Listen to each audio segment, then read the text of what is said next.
Hi Earth Signs, Taurus, Virgo, and Capricorn. Welcome po sa ating channel. At ito ay inyong daily gabay tarot reading for June 9, 2024. Please be reminded kung naka-resonate kayo, comment down. Kung hindi kayo naka-resonate, ibigay niyo po sa iba kasi channel reading po ito.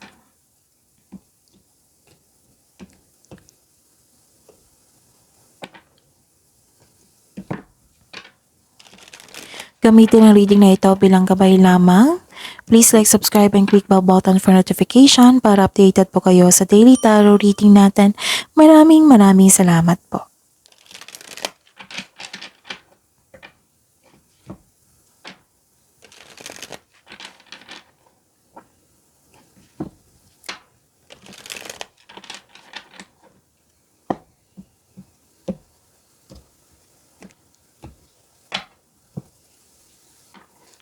Spirits Guide, I need 3 cards po, mga ganap ngayong June 9, 2024 para po kay Taurus, Virgo, and Capricorn.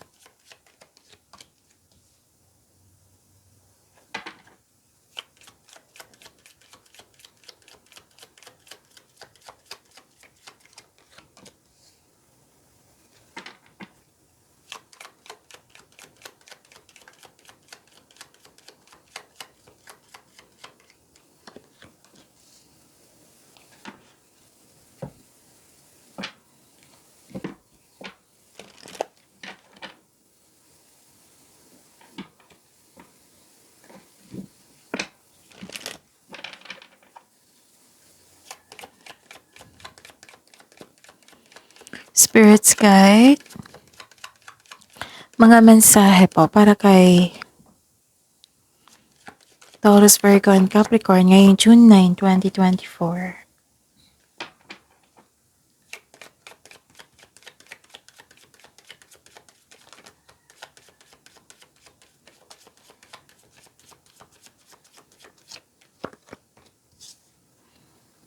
Okay, Taurus, Virgo, and Capricorn. May nakita ko ditong may taong may masamang intensyon sa inyo. May panlilin lang, may masamang intensyon. Kasi career and money to ha. May rivalry or competition. May pandaraya or itong taong ito ay isang tuso. May pandaraya na magaganap. May rivalry and competition. Isang malaking distraction to sa inyo, Taurus, Virgo, and Capricorn. Kung sa buhay pag-ibig ito, magkakaroon ng seduction. Pero mag-ingat kayo ha, kasi may third party situation po dito. May pagsisinungaling, danger, trouble. Oo. So, suriin. May nakita ko ditong isang lalaki, pwedeng magbibigay ito ng peace of mind sa inyo or sakit ng ulo. May nakita rin ako ditong success na naka-receive kayo ng rewards. This is good luck and good karma. May positive opportunities ako nakita dito, which is happy po kayo and things going your way. And ang mensahe po para sa inyo is the end of a tough cycle approaches. Wow. And your commitment is being tested. So, yun. Alam nyo na yan, your commitment is being tested. So, may temptation. Oo. Spirits Guide. Ano pang energy ni Taurus, Virgo, and Capricorn ngayong June 9, 2024?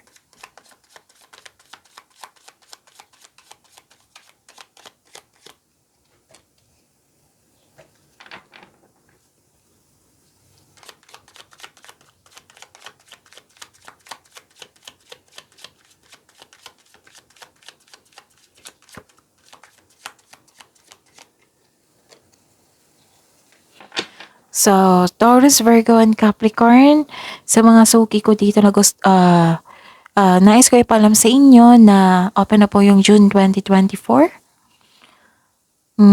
Monthly Gabay Tarot reading nyo po. So, PM nyo po ako for schedule. At sa mga gusto personal reading dito, i-check nyo po yung link dyan sa baba sa description box.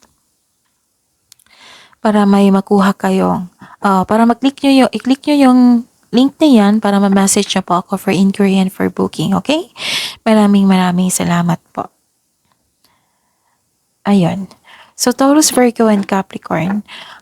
May nakita ko ditong you're walking away. Nagkaroon ng moving on. So Taurus, Virgo, and Capricorn, nais kong ipaalam sa inyo, panoorin nyo yung June 6, 7, 8 nyo. Kasi kung may naulit po, meaning to say hindi kayo nakakonect sa inyong intuition, or it might be, gusto ipinapush ng cards nyo, kailangan yung bigyan ng solusyon, action, at attention.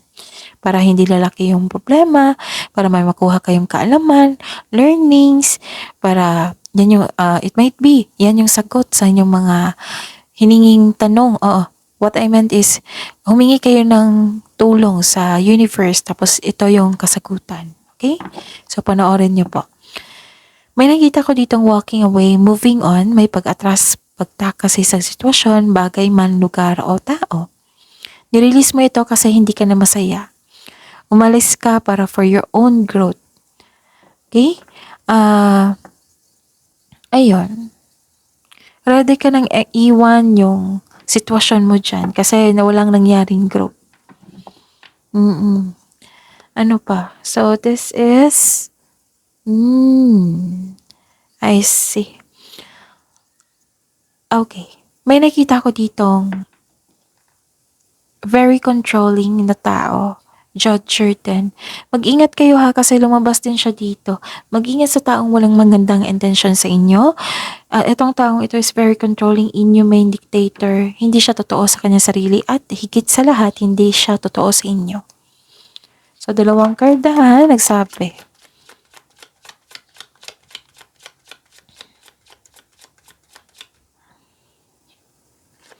Spirits guys, career and money po ni Taurus, Virgo, and Capricorn ngayon June 9, 2024.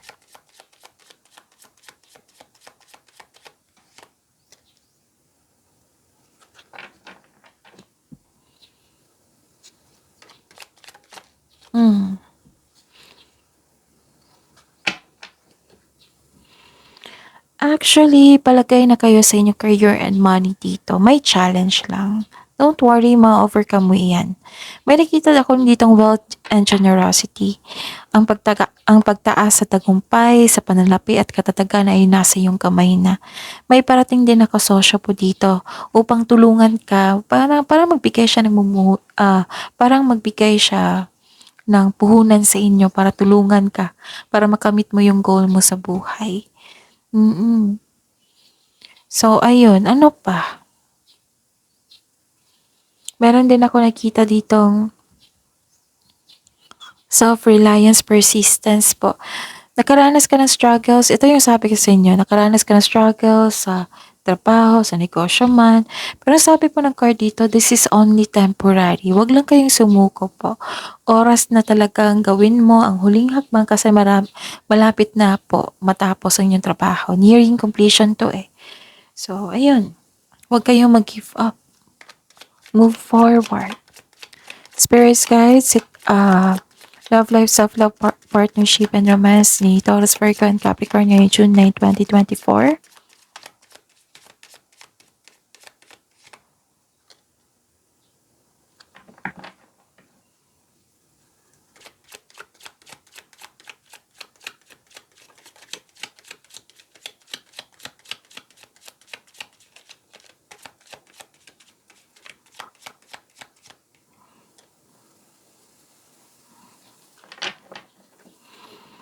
Okay.